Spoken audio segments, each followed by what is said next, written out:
Hi, and welcome to the next installment of Learning with Power. Okay, so in this lesson we're going to be talking about basically current U.S. foreign policy and how it's starting to unfold. And also we're going to end up the lecture with basically an introduction into the fallacies of capitalism. Okay, and later we're going to have an episode on the fallacies of capitalism and the fallacies of democracy. All right, so what we have going on in the world right now today is we actually have a kind of a potentially delicate situation brewing that could actually become a real big problem. And it reminds me a little bit of the beginning of World War II. And so when Hitler took over the Sudetenland in 1938, which is part of Czech Republic, part of Czechoslovakia, and he wanted to just kind of claim that area, and that was in 1938. And when he did that, everybody just kind of let him do it. He just walked on in there, and nobody opposed him. And so, because that was so easy, you know, Hitler was like, "Oh, well, that was easy." So then the next year, he makes up some kind of BS narrative, and he invades Poland in 1939, and that was the beginning of World War II. And it really was a shock to Hitler that the world opposed his invading of Poland. He really didn't expect that he would get so much pushback on that, and that it ultimately would, you know, wind up being the beginning of a world war. That's not what his plan was. And but he was like, "Oh, well, I don't care," you know. He thought that Germany was strong enough to take them all on. And then he found out the difficulty of trying to fight a war on two fronts. So then, this is why I was surprised, and so are all of my Russian friends were also surprised when Putin decided to invade Ukraine. And nobody really thought that he would do it. And a lot of people say, "Oh, well, there's a lot of minerals there. That's why he wants to take Ukraine. It's all about money." And this is a very American-centric way of looking at the world. It's not all about money. The world doesn't care about money. America cares about money. America's all about money. America's by the money, of the money, for the money. And the narrative in American media is such that it tries to convince everybody that that's how the whole world is and that that's the best way to be, which is not true at all. So Putin doesn't care about money. He's got plenty of money, and he doesn't care about resources. And if he really was worried about resources, he would invade Afghanistan again, because that's where the resources are. They've got trillions and trillions of dollars in resources, and resources that we currently need, like lithium and rare earths and things like that, and they're all in Afghanistan, and right now nobody's mining anything there. It's because that has become a complete cluster, you know what, and Biden basically is responsible for that. Yay, America. So anyway, so he's worried about his legacy, and he wants to be remembered as basically the president that, you know, got back some of the territory that was lost by Gorbachev, who he really despises. And this is why he sort of admires Stalin, because Stalin was able to sort of ruthlessly take advantage of obviously a sick and dying man, which was Roosevelt at the time, and take as much territory as he took. It's the main reason why he wants Ukraine back. But he's also pushing back against the NATO and the EU encroaching on his territories and moving eastward, and that's really bothering him. And he basically wants to, you know, stop that, and by taking Ukraine. Now, when he took Crimea in 2016, nobody did anything about it. Nobody seemed to care. And he was like looking around, and he sneaks into Crimea, and they had an election. It's very debatable how legitimate that election was, but at least there was an election of some kind, and the people did vote to reunite with Russia. And so even in a fake election, still there had to be a significant population there in Ukraine that did want to join Russia. But that's in the Crimea area and eastern part of Ukraine, and not in the western part of Ukraine. The western part of Ukraine, they very much wanted to be part of Europe, and still do. So the reason why the Crimea was so important, and I mean we had a Crimean War in the 19th century with Great Britain, is because basically Russia wants a port. And this was also their main reason for invading Afghanistan in the late 70s, is that they wanted a port. And so they wanted to go down into Afghanistan, not only take the mineral resources that were in Afghanistan. Now, mind you, the Soviet Union went all the way down and touched Afghanistan, all the way down to Tajikistan. They wanted to go into Afghanistan and go further down, all the way down to the Indian Ocean, and have a port in the Indian Ocean. That's what they wanted to have, was they wanted to have a warm water port. Because as it is, the main port that they have is Vladivostok, which is frozen over for 4 months out of the year and can't be used, and that's only on the Pacific. So hard to ship things to England, from Vladivostok. So they wanted a warm weather port, and that was their main reason for doing that. So that was why they invaded there. The Ukraine has a port. The Crimea has a port. It's not as good as a port would be right there on the Indian Ocean, but it's still a pretty good port, and this is why England wanted it, because ports are really important. If you're a landlocked country, you have very limited ways to make yourself wealthy, because everything that you export, that you manufacture, or everything that you import that you need to bring in has to go through a couple of other countries that all tax it and put on tariffs, and for their customs. When it goes across these borders, taxes, and by the time it gets to this landlocked country, you've got to pay a lot of money for stuff, or by the time any other country buys their products, it's going to already be expensive because it's been taxed. So you want to have a port in order to, powerful countries need to have ports, need to have as many as possible. And America has actually really got an advantage there, because we've actually got the most ports, yay, of any country. But every country that's significant has a major port. So that was really what Crimea was about, because the port, if you look at Ukraine, it's the bottom part of Ukraine, it sticks out like that. It's kind of like a big alluvial fan. And it's a great port. And it's right in the middle of the Black Sea. And then from there, you can go down into the Bosphorus, which runs along right past Istanbul, basically. It's kind of narrow. And then it takes you out into the northeastern part of the Mediterranean Sea, and you can go out through the Mediterranean Sea that way. So that at least gives them a port. So that's why he wanted the Crimea. But he wants the rest of Ukraine because he wants to stop the spread of NATO and the EU. Basically is why he did that. Now, most people thought he was just saber-rattling, and he's trying to make a statement about the EU and NATO, and doesn't want them to go further, or wants them to stop what they're doing. Surprised everybody in Russia when he actually attacked. And all my Russian friends were apologetic. They were like, I don't know, I didn't. We were surprised also, as surprised as you are. And he's gone rogue. We don't really understand what he's doing. And when he reinstituted the draft, basically, conscription, everybody tried to get out.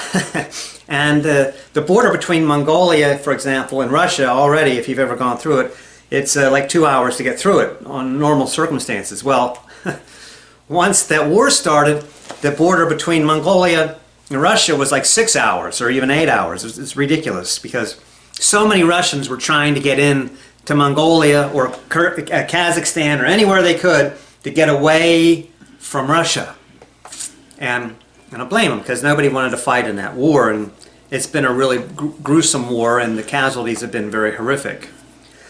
But it looks like he's gaining an advantage now, because he is gung-ho to win this war, and he's not going to stop, and he doesn't care about the economic crisis that has put Russia into. He doesn't care.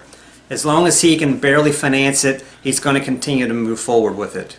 And right now, he's seemingly getting a little bit of an advantage, because the U.S. is actually starting to back off a little bit on its financial support, because I think they see that the beginning of the end is coming.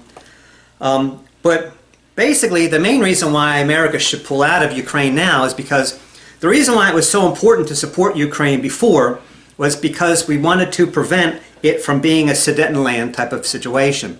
So we did nothing about Crimea. So he goes, oh, that's easy. Let's attack the rest of Ukraine then. Very much the way Hitler did with Poland after the Sudetenland. So you want to say, no, you can't just attack Ukraine. Well, this has been 3 years now, and I think he's learned his lesson that it's not easy. He can't just attack any place that he wants, because the danger would have been that he would just go and attack Poland then, and you know, what's to stop him from keeping on going? But we've established that it's not going to be easy for him to attack neighboring countries. He can't just do it without having any kind of pushback. And so, but now Biden has announced that he's done something that really kind of defeats the whole point of us supporting Ukraine, which is that he has announced that he is not going to support Taiwan independence, and that if China wants to go and take Taiwan back and try to reunify Taiwan with China, that America is not going to stand in the way. This is a horrible thing, and it really is astonishing to me that America would say such a thing, because they had an election also in Taiwan, and it wasn't a fake election, and it wasn't that, you know, one side barely won. It was like 85% of the people wanted to remain independent. Now, bear in mind that Taiwan has officially been independent since 1949. They've been a country, but actually Taiwan has been independent. Before that, they were Formosa, and they've been independent really from China since 1895.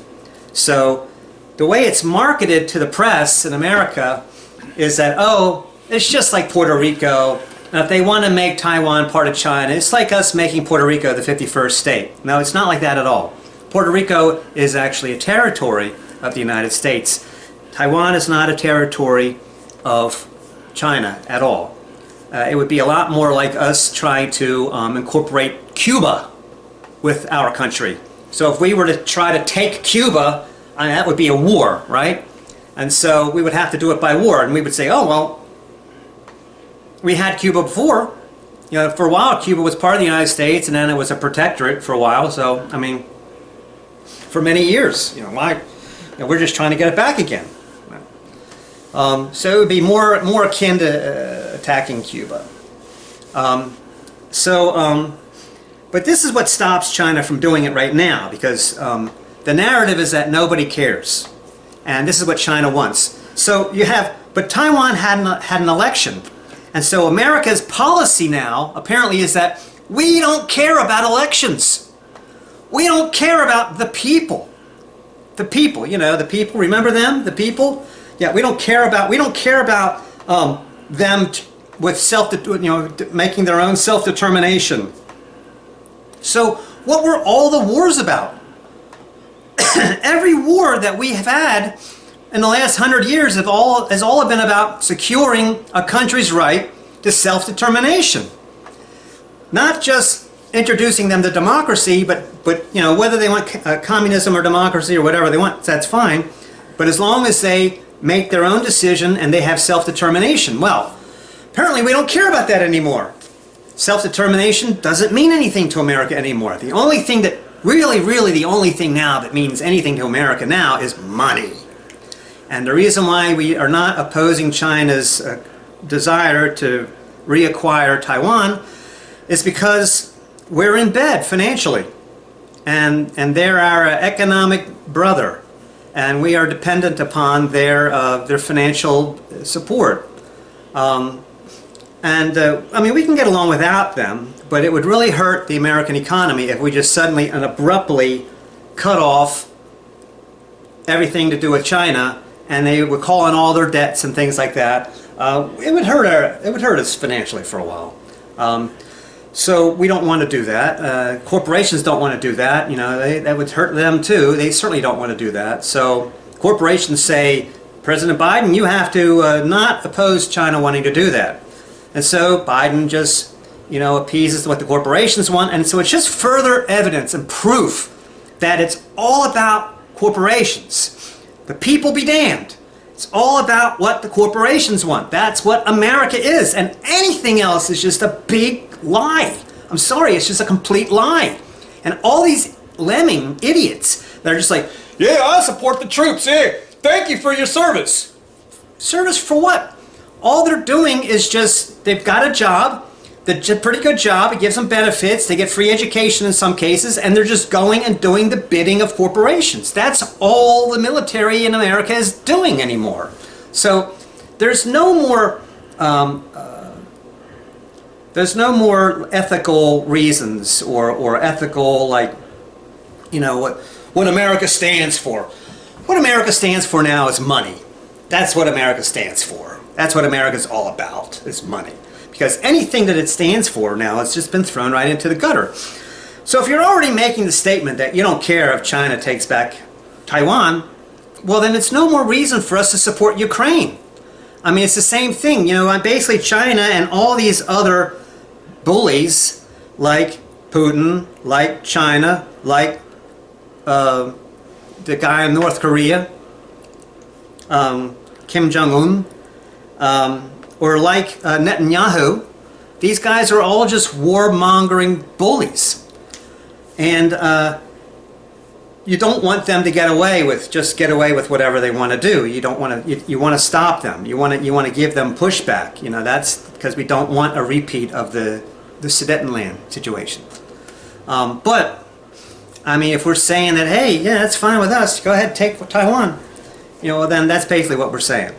Now, the reason why China doesn't go ahead and do that right now is because it would disrupt the narrative that they're putting out there that like Taiwan is like Puerto Rico. It's not like Puerto Rico, it's another country. And I've seen it on like Reddit and Quora and different places, people are saying, how much does Taiwan pay to China in taxes each year? As if it's like a Commonwealth country of the UK, like it's Canada or Australia or someplace like that. Nothing. They pay no taxes to China at all because they're not part of China. At all. At all. It's their own independent country and they have a capital called Taipei. And every time you see on American television some announcer calling it Chinese Taipei, it's just because that's what China wants them to say. It's not called Chinese Taipei. Only China calls it Chinese Taipei. And it's just, again, it's just a narrative. It's just a spin, They're just trying to call it this different name so it sounds like it's part of China, but it's not part of China. And basically they've said to all the corporations in America, if you want to do business with us, you better call it Chinese Taipei. And so all the maps call it Chinese Taipei that the school children are being taught in America. And it's just, everybody's just selling out because China's a big bully and threatening everybody, saying, if you call it Taiwan, you make it seem like it's an independent country, we're not going to give you our support anymore. So that's what's happening with that. And that's a problem. That means America doesn't stand for anything anymore. And so now we've got an additional problem now. We've got Korea, who is very seriously making threats now about attacking South Korea. And most significantly, he's torn down this achievement and this structure that basically symbolized like the union or the unification, or at least the peace between North and South Korea. And he's torn it down because he very definitely is not friendly with South Korea anymore. He's more than saber rattling. I think he's really, really gearing up for an attack. And I think he's just waiting to see what unfolds with the world events for when his attack is going to be. And of course, he's putting out his own narrative. He's saying that America's very aggressive. They're very aggressive. So we have to do this. We have to develop nuclear weapons because we have to defend ourselves against American aggression. What aggression? We're not aggressive against them. We could care less about North Korea. Well, North Koreans don't think so. North Koreans think it's the paradise of the world and that everybody in the world wants to get North Korea. North Koreans really believe that everybody in the world is just salivating to get their hands on North Korea because it's such a paradise. It's the most perfect place in the world. And that's why everybody cares about and wants North Korea, because it's the most important place in the world, and everybody knows it, and they're all trying to scheme to get North Korea somehow. And believe it or not, North Koreans really believe this. This is the narrative that they see every single day, and if you meet and talk to North Koreans, they really believe it. And I had a North Korean student in my class who was really intelligent and really a gifted pianist. And his father worked at the embassy, the North Korean embassy in Mongolia, and he invited me to come with him to North Korea as his guest. And I said, well, isn't it dangerous for Americans to go to North Korea? And he said, not if you're with me. Then you're fine. And I was like, I thought about it, but I was like, yeah, I don't think so. But I remember asking this student in class, I said, would you like North and South Korea to be reunified again? And this is a few years ago, and he said, yes, of course. We all want that. We all want to have Korea unified again. And I said, well, if it would be unified, who would be the leader? He says, well, of course, Kim, I keep forgetting his name, Kim Sung-un, I keep forgetting his name, but anyway, of course he would be the leader. Everybody would want him. He's the greatest, leader of all time. He's like he's put on earth by God to be special, to be a leader. Of course. And I said, well, what would you think about having an election? And he says, sure, yeah, we can have an election, because obviously everybody's going to choose Kim. Why can't I remember his stupid name? Right? His last name is Un. I was just drawing a blank on it. But anyway, and I didn't write it down, of course. But anyway, you know who I'm talking about. Kim Jong-un. That's it. Yeah, Kim Jong-un. Of course, everybody would pick him. He says, nobody would pick the. And I said, okay, well, that's interesting. So they really believe that he's this great, wonderful, incredible, amazing person, and that just shows you what narratives and control of the media can do. What Americans don't understand is that American media is the same. It's presenting a narrative that Americans really believe about the world that in many, many cases is just not true. That's kind of what I'm all about here. All right, so he's waiting. He's also biding his time, because I think he really wants to see what's going to happen in the Middle East, because that is a powder keg right now. Because Netanyahu is just on a raising murder mission in Gaza, and he wants to go all the way down to the bottom of Gaza, and that's ruffling the feathers now of Egypt even. And because of what he's doing, that has created tensions between Pakistan and Iraq and Iran. And Pakistan has nuclear weapons, and they're not necessarily under control. Most countries that have nuclear weapons, we're in kind of control of. But now if North Korea gets them and Pakistan also has them, Pakistan could send a nuclear weapon over to Iran if we're not careful. Now we're trying to defuse that situation, and we're working on that, and we're kind of making headway there. And we've been trying to negotiate with Netanyahu to make some kind of a peace agreement, which I think he isn't going to sign until he gets to the very bottom of the Gaza, and he's murdered as many Palestinians as he can murder and slaughter, 70% of which, by the way, are women and children, just so you know. And I don't care what God you believe in, or what the Bible says, or the Torah, or whatever. That's wrong. And if you don't have the common sense to understand that, and you just follow a narrative, a religion, just blindly like that, then it's nothing more I can say. Unfortunately, a very, very large percentage of the world is like that.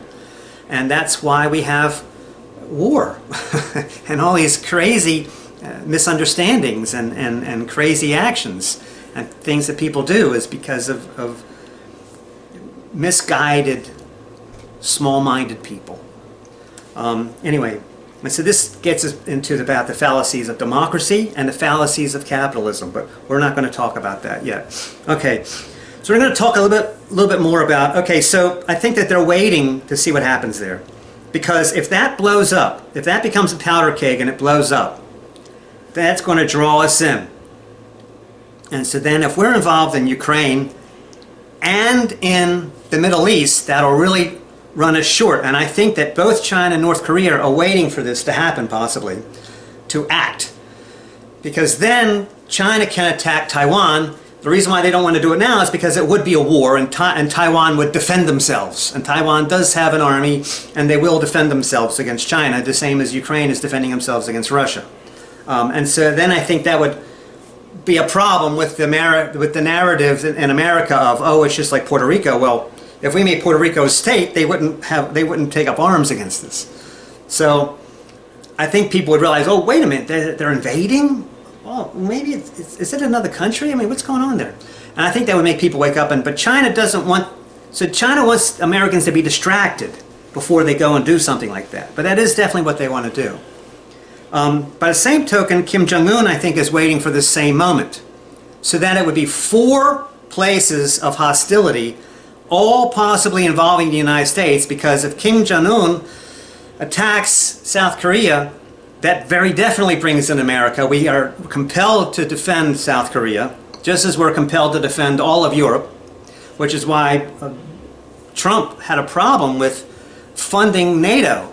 He was like, you know, people say, oh, Trump, he wanted to pull us out of, he didn't want to pull us out of NATO. He didn't want us to fund NATO anymore.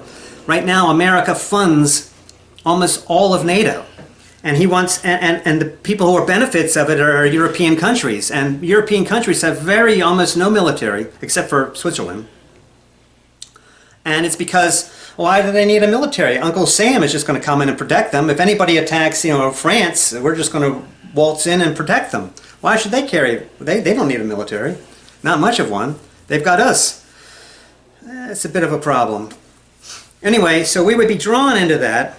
And I really believe then that he would send a nuclear weapon to Guam, which that's what he's really working on. He's working on trying to develop nuclear weapons that can go as far as Guam. And that is an American territory, just the same as the Virgin Islands or Puerto Rico or Saipan or American Samoa. That would be directly attacking America in that case. Because people born in Guam are citizens, American citizens. You need an American visa, U.S. visa, in order to visit Guam if you're from another country. It's a territory. So, and I believe that he would strike Guam if we attacked him. In the meantime, we can't use nuclear weapons on him because China would absolutely forbid it. So we've already decided that we're not going to interfere with China attacking Taiwan. So that's not a worry because we're worried about our relationship with China. So then China would also say, you're not allowed to use nuclear weapons on North Korea because North Korea is right next to China. And we don't want the radiation, you know, flowing into China. Not only that, but even if we defeat North Korea, which I think would be an inevitable conclusion, they also would not allow for a unified Korea anymore because they don't want, because right now South Korea is really dominated by America. In fact, probably 2/3 of every foreigner that's in Korea right now is a U.S. military personnel. So, you know, basically China looks at Korea as basically being an outpost of America, like the Philippines are, kind of. And even more so, even more than Japan. And so they would want a separation there. So they would not allow for reunification, and neither would we. So it still wouldn't be even unified. That wouldn't even be the outcome. It would just be a waste of time. It would just be getting rid of Kim Jong-un and his dynasty, and that would be the only result. And in the meantime, we might have Guam nuked. That's a possibility. He may even try to attack Japan. You know, if he doesn't care anymore, why not? So we're trying to avoid all that. And the best way to avoid all that, since there's this potential powder keg in the Middle East that Netanyahu is stoking the flames of, and that we are determined to support Netanyahu apparently because of religion, that's bringing us into a problem. And so what we need to do probably ASAP is just pull out of Ukraine. Because if Israel or the Middle East conflict, whatever it's going to be, is the only thing we have to focus on, that might be okay, and China and Korea might hold off. But if we're involved in Ukraine and in the Middle East, that might be a motivation for them to finally strike. And it could easily happen, you know. I mean, like I say, nobody noticed that the Sudetenland was a problem in 1938, but in 1939, you know, people didn't even really worry in 1939. And in America, they weren't even worried in 1941. You know, it took a couple of years before people realized, oh, wait a minute, oh crap, this is a problem. Yeah, okay, so that's where we're at. Oh, wait a minute, this is a problem, potentially. So let's talk a little bit about the history of Taiwan, just so you understand. Okay, so the end of China, basically the last part of the Qing dynasty, the main ruler was this Dowager Cixi, or Cixi, Dowager Cixi. She ruled from 1861 until, I guess, when she died in 1908. Then when she died, there was like a very young toddler, the last emperor of China, who technically ruled for another 3 years. And then at that point, it became the Republic of China, which really was just a time of chaos in China. So you've got, at that time, you've got UK, which controls Shanghai and Hong Kong. You've got Portugal controls Macau. Germany controls Qingdao, and China was in the midst of a civil war, and they were being split all apart. And so what eventually happened was a guy named Chiang Kai-shek comes to power, and also Mao Zedong comes to power. And Chiang Kai-shek basically supported keeping Formosa separate.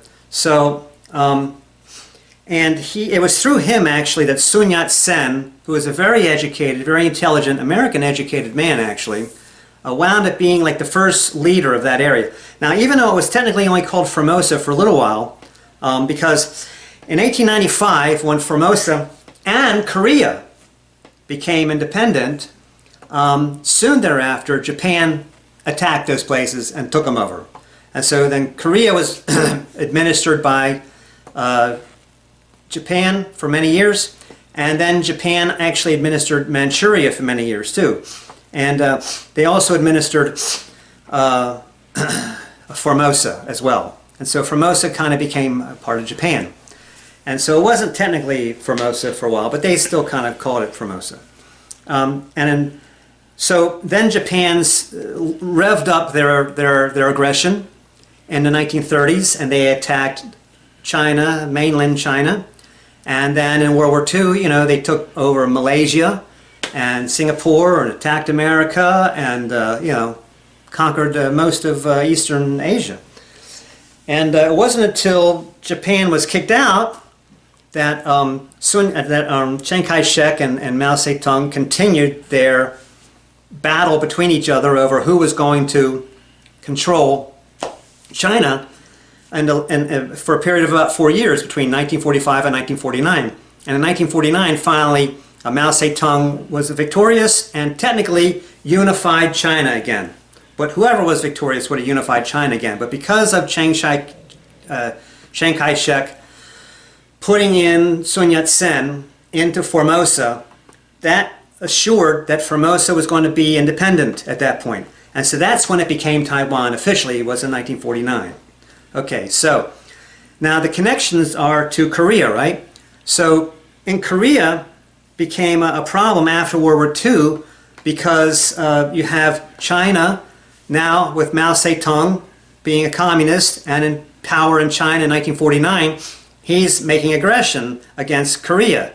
And he's being supported by the communists, the Soviet Union. And so we went in to sort of protect Korea and to protect their right to self-determination, something that we apparently don't care about anymore, but we did in 1953. And so really what America's doing now is they have shat upon the graves of every veteran of Korea and Vietnam. That's what they've done with that move. Thank you, Biden. And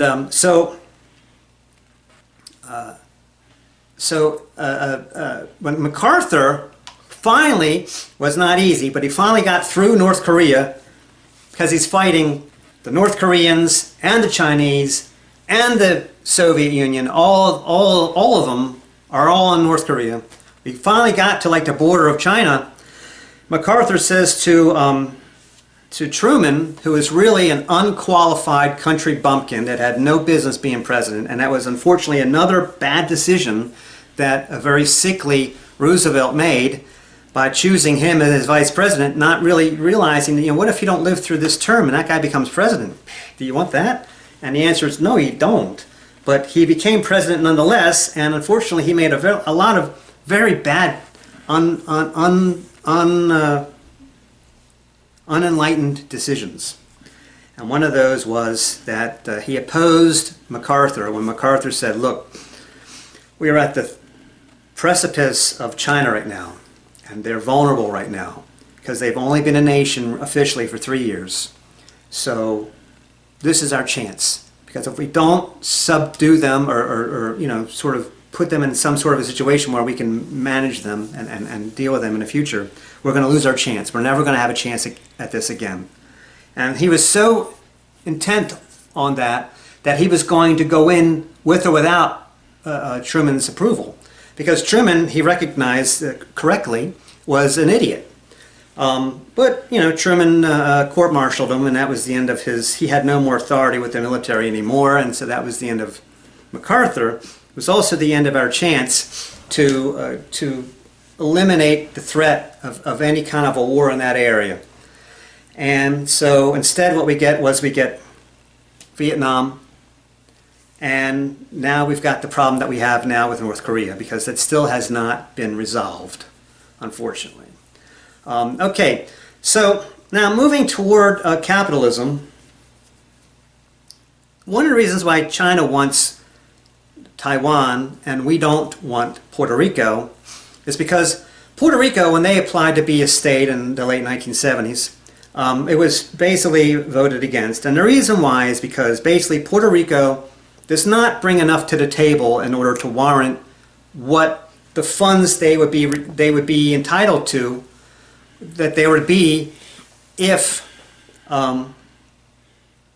they were a state. So if you remember a few years ago under the Trump administration, they had a big hurricane there, and they were very devastated by the hurricane. Well, they're not they're not a state, so they're not entitled to FEMA federal benefits. But they were appealing to Trump anyway, please help us anyway. And Trump was like, well, no, you're not a state, so we don't need to. So we're not required to. That's the whole point of you not being a state, is that we wouldn't have to help you. Because you're not actually bringing anything to the table. You're just going to be an expense. Right or wrong, that's the reason why we don't make Puerto Rico a state. The reason why China wants Taiwan is because Taiwan is very, very wealthy. And hence, here's a picture of Taipei. You can see it's a very well-developed city. And they've got a lot of things going on. And one of the things they have going on in Taipei is baseball. They've got, like Korea, South Korea, and like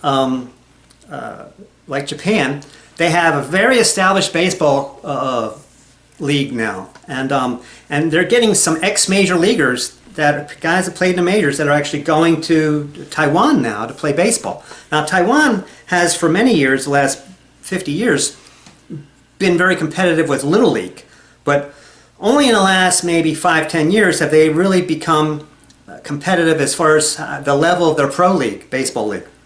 But people in Taiwan are getting a lot more into baseball. And there's quite a nice stadium in Taipei, and in fact it's one of these modern complexes, like what they have in Atlanta, and like what they want to build in Tampa, and like what the owner of the Orioles wants to build in Baltimore.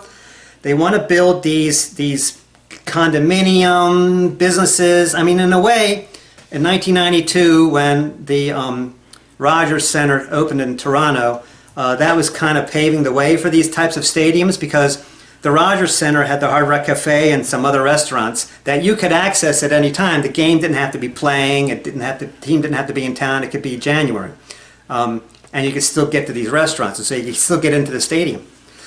And it kind of made the stadium more open to the public, but what they want to do is they want to have a situation where they can control who goes into these restaurants, basically. And so they want to have security guards like patrolling the perimeter to make sure that no riffraff goes into these like stadium villages, you know. And this really is a sign of extreme have and have-nots in America that's starting to happen. I mean, you know, the average price of a football ticket is like $300, or $280 or something. But you know, a lot of people can't afford that. Your average person really cannot afford $280 to go to a sporting event. It's a lot of money to a lot of people, and it's really keeping American sports out of the market of the general population, because I would say 50% of the population can't afford that.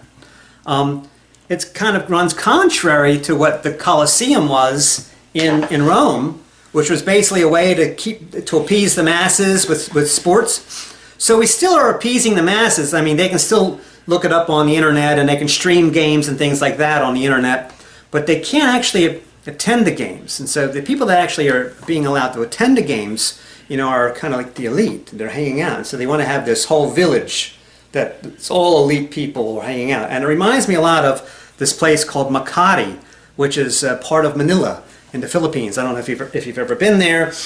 That's where the Hard Rock Cafe is in the Philippines, Hard Rock Cafe Makati. And it calls itself Makati, not Manila. Even though it's right in the middle of Manila, it's called Makati because it's a special part of Manila. It's like a special, it's not even a special administered zone. It's just a snooty area that's got security guards all around. And it's beautiful. It's air conditioned. It's nice. There's lots of nice condos in there, and everybody is walking around has money. And they let me in because I'm a foreigner and I'm dressed nice or whatever, and I'm dressed like a foreigner, so they let me right in. But regular, average Filipino riffraff, you could say, you know, from Manila, sorry, you can't get in. It's only for the elite.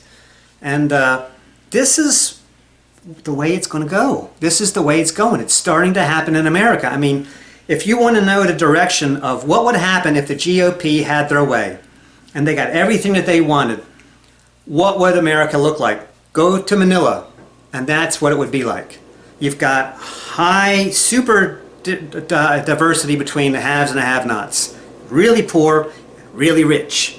You've got all kinds of fast food restaurants there. All the American businesses are all represented in the Philippines. They've got modern shopping malls. They've got baseball card shops, and I mean, they've got everything that you would find in America. I mean, when I visited the Philippines, for me, it was like I hadn't been to America at that point in like 10 years. And for me, it was like going to America again. I was like, oh, wow, look at this. Fast food places, baseball card shop. Oh, my God. I hadn't seen baseball cards in like 10 years. So, but when you go into these malls, they pat you down. They pat everybody going into the mall down for guns because everybody's packing. And on the table, there's like a stack of guns like about 2 feet high that they've taken away from other customers that have tried to come into the mall. Now, they give the gun back to you when you leave, but you're not allowed to walk around the mall with this gun. You know, imagine a world where it's like the Wild West. Everybody's packing, you know? And the danger of that is I was just walking down a city street in Manila one day, and I guess it was this bad timing. The bank was making their drop or something, and there was a big Brinks truck out there.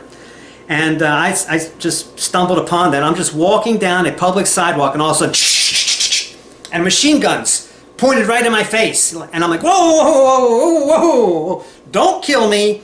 I'm just walking down a public sidewalk in the city. That's all I intend to do. And they're like, all right, you know, that's fine. And they let me pass, and they're all staring at me. But it was a little bit disconcerting to have machine guns pulled on me. That didn't give me a warm and fuzzy feeling at all. But that's what it's going to be like. You know, that's a GOP paradise. Oh, and they're very religious, highly religious, really, really religious. And actually, by the way, there's a really cool church there. It's still got bullet holes in it from World War II, but that's another story. But anyway, all right. So this gets us into the fallacies of capitalism, and that's really where I wanted to sort of wind up this whole lecture, as it's called U.S. Foreign Policy and an Introduction to the Fallacies of Capitalism. And that's where I'm going to leave it. And so please stay tuned for the next broadcast. I believe this was episode 15. And we will have another one, before long, maybe in 2 weeks' time. Stay tuned to that. In the meantime, please like or share.